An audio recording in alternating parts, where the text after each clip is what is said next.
So first, could you introduce yourself to the audience? Yeah, so hi guys. My name is Manila Nalongsak. So I'm now currently a student at University of New South Wales in Australia. So I'm doing a master in global health and health leadership management. And I was wondering that how many scholarships have you been awarded? I think it's including an around exchange program. exchange program. So I think it's around 8 scholarship. Oh wow, Yeah, what are they? since so the first scholarship is it's not kind of the scholarship, but it's like the business models contest in Myanmar. So that was my first scholarship that I got, and it was challenging because it was my first time being abroad, but I have to compete with other people from different countries. And at that time I got 3rd place, and I'm so proud of that. And then the second one is the exchange student in Japan. So it's give me the opportunities to study in Japan for 1 year. And yeah, it's like a turning point because after that scholarship, I can use the title as I'm an exchange student in Japan to apply for another like many more scholarships, and it benefit you a lot because people believe you that after you study in Japan, you will experience some hardship of study abroad and you will do well during that scholarship. So yeah, it's like a turning point. And then after that, I got a scholarship, like it's called Y Series in the USA for 5 weeks. And then it's a Korean scholarship. It's like master degree scholarship. And then Australia and some scholarship in Thailand and also in Vietnam. So total is 8 scholarship. If I explained it in in more detail, it's gonna take some time. So yeah, I think I should mention about it. Thank you. Really briefly. Such an amazing. So you got many scholarships. So could you share with the audience who are watching this video? So what are your secrets of winning all of them, especially the prestigious one, the Australia Award Scholarship? Yeah, what are your secrets? Yeah, I think the secret, I don't have one, but the thing that I have to tell you guys, like when you decide to apply for some scholarship, you really have to spend some time, to research what the scholarship want, like what kind of person they want you, like what kind of the person they want, so that you can like build up yourself to be that person. For example, like Australia Award is already mentioned that it's look for the future leaders in the regions. So you really have to make your profile like you have to be a leader in some way. Yeah, so you really have to find after you know that what kind of person the scholarship want, you really you can find some like opportunities to build up yourself. For example, like volunteering or making a small project to make change in your communities so that you can put it in your CV. Things like that. This is for example, I failed so many scholarship as well before I got one. Why? It's because I saw the scholarship, right? And then they required us to write some motivation letters. And I always say that I want to be in your country because I want to learn about your culture, your languages, but actually it's not enough. The scholarship look for like seeing more than that, the culture and language. So you really have to show your ability to learn other things. For example, some skills that you can use to make change when you come back to your country. It's not the scholarship doesn't want you to just come and learn their culture. So the basic question people always answer that question about like what are you gonna do when you get the scholarship. People always say like I'm gonna learn about your culture, your language, but actually that sentences is not, really enough. So you really have to add more academics in academics way. Do you have to state a clear purpose on that? Tell them exactly what you're gonna do? Yeah. Because although you are not sure that you can do that, but at least you have like a clear goals, what you are gonna do with the knowledge you gain from the scholarship. So I always write the essay in the 3 period. It's like I divided the essay to tell about three periods of my life. So the first one is before I get the scholarship, like what problem in the country I want to, make the solutions, things like that. For example, I study global health. So I'm interested in the issue about maternal and child health, and I see some challenge in Laos that I want to solve, but actually I really don't have skills. I don't know what to do, but I really want to solve that. That is the first part of my essay. And then in the middle part, I will mention about what I'm gonna do during I get the scholarship. And the last part is about what I'm gonna do after I graduate and I finish your scholarship. Yeah, so you can mention about your short-term or long-term goals, although you are not so sure that you can make it at the end, but it's better to mention about that very clearly and with the clear path that how you are gonna make it. Okay, thank you. It's very clear for your explanation. Yeah, from that part, so because I have heard a student who won the scholarship to Harvard University, which is you can probably know him. He is the Pita Lim Jaran Rat, which is the the leader I think of I the saw him on parties. Facebook. Okay.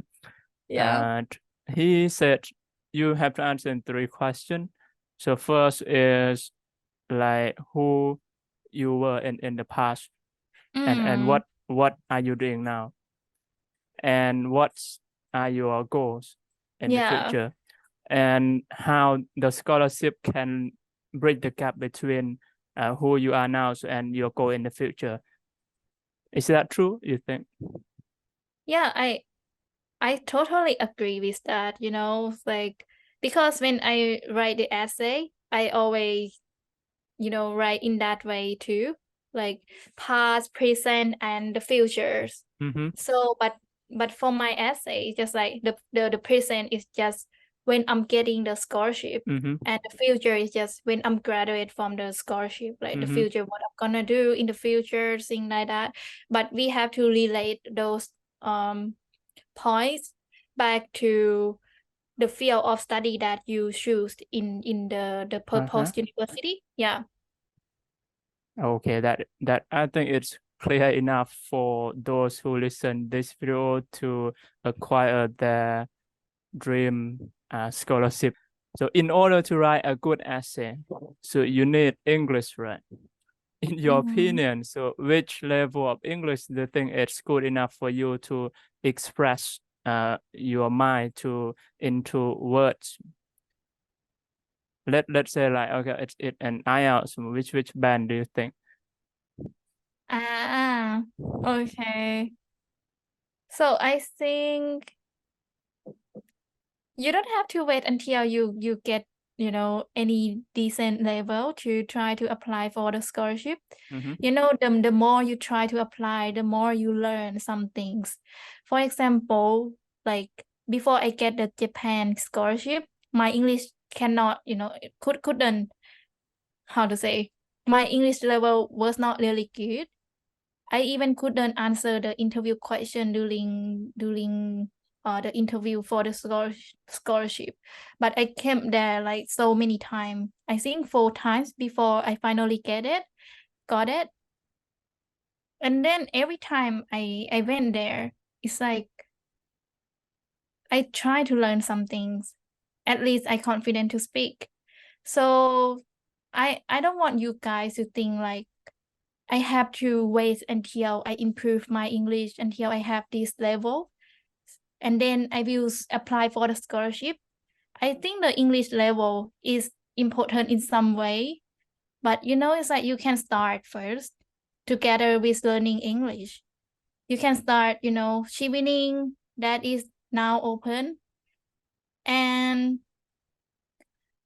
yeah, although now your English level is not really good, or maybe it's good but not good enough to be in the UK, but at least you know the process how to, like write the essay or how to apply for the scholarship. Thing like that. It is Okay. it is the answer of your question. Yeah. So to summarize, you mean you need to try first and learn from your mistakes. Yeah. Gather your experience. Okay, and do the research about the scholarship. It's more important than the English. Being good in English doesn't mean you're gonna get that scholarship. You have to Right. understand the scholarship, what they are looking for, and you have to state clear your goals, what you're gonna do for after you got that scholarship. Okay, that's what you said, right? Yeah. Mhm. And yeah, I don't want you all to think that you have to improve your English only to get the scholarship, because when you come to abroad, English is just another language that you use to communicate. It's not defined how smart you are, but the way or the thing that make you achieve the scholarship or to meet the scholarship requirement is just what you have done until now when you start when you apply for the scholarship. What you have done here is not just what you have done for improving your skill, but what you have done for communities. Although it's just a very small things, you really have to start to make change, a small change in your communities. It's really important. I applied for the DAAD scholarship too. It's like a scholarship in Germany, but I failed the interviews. But during the screening, the document screening, I mentioned that I work for my organization. It's like my professional career, like to earn money, right, salary. And beside that, I mentioned about my personal career, which is the volunteering project. And then when it's come to the interviews, the thing that they ask me is not about my professional career, but they ask me about my project, like my volunteering project. Why you make this, how you make this, what make the impact to what it make what the impact it make to the communities. So so I think volunteering is quite important in this part too, like when you apply for the scholarship, because they really look at your achievement in the past compared to others. Yeah. Okay, so that you mean you need to participate in volunteering activity. As You need to well. be a volunteer. Yeah. Now, speaking of the interview, so what do you need? What do you want to recommend for those who pass the screening rounds and moving to the interview part? What are your recommendation? So my recommendation is to be yourself and not to be too nervous.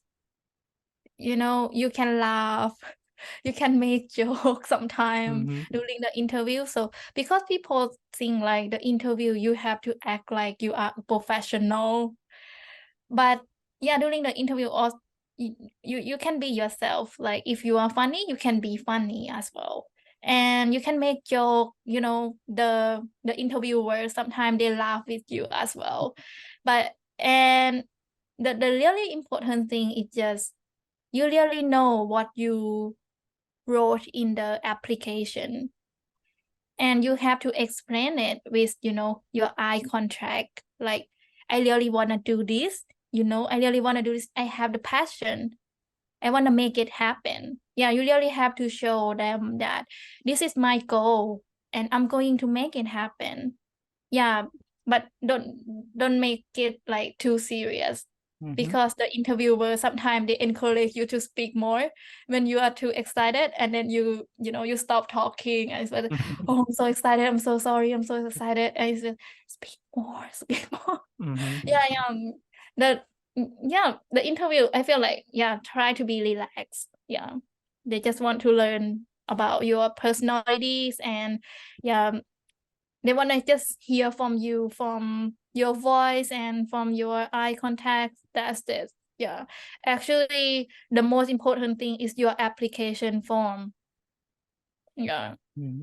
you really have to prepare it well do they ask related to what you wrote in the essay do they ask all of them exactly I think half of the question is about what you wrote in the application they just want to check if you have done it by yourself okay because so that if you sorry to interrupt so that it means it's impossible to hire other to write for you because anything can be happen right but if you did this by yourself you really know the next step when you when you mentioned about some of the goal in your application so you don't have to worry about this I think